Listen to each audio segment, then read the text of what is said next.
What was it like when Do or Die's Po Pimp went crazy? Because that is personally one of my favorite songs of all time. Is it really? Yeah, that's one of my favorite songs, man. The boys got biz on that. Yeah. What was it like when you heard that song? You said, okay, they're coming out the Midwest with it, and it's about to go all the way down, and I got to work this record. Yes, I thought it was amazing because the fans really embraced it. And then there was a DJ called Pink House who's since passed away, but Pink House really embraced that song, and he started playing it on the radio in the mix show. Back then, rap on the radio meant mix show, right? Yeah. It was Friday night, Saturday night, and that was it.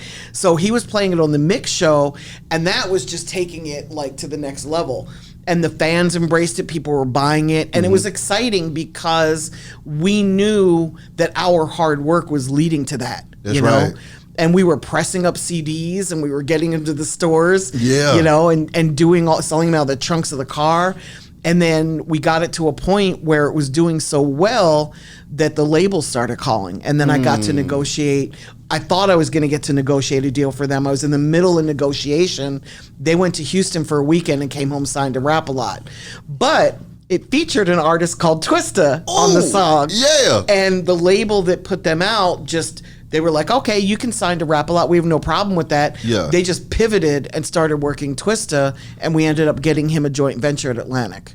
Okay, so what was that like seeing Twista early in his career and understanding that, okay, we got the talent right here, we got to get you a deal? What were the things that needed to take place in order for that to be successful? I love that you asked that because nobody ever asked that. 3 things needed to take place. 1, the proper funding, and most people don't have the proper funding to do this right. They'll have 10 grand, 20 grand, 30 grand. It takes like over $100,000 to do this properly. And they happened to have that. They were backed by 3 street guys that came together. And that doesn't mean you need street guys to do this. Exactly. This was just 96. Yeah. That's what it was. So 3 street guys came together and put their money into this and partnered to create a label called Creator's Way. And that label is what helped Twista get to the next level. Okay. So you have to have the money to do it properly. You have to have a fan base where people will embrace an artist who isn't known yet. And Chicago had that. They were happy to embrace their own. Exactly.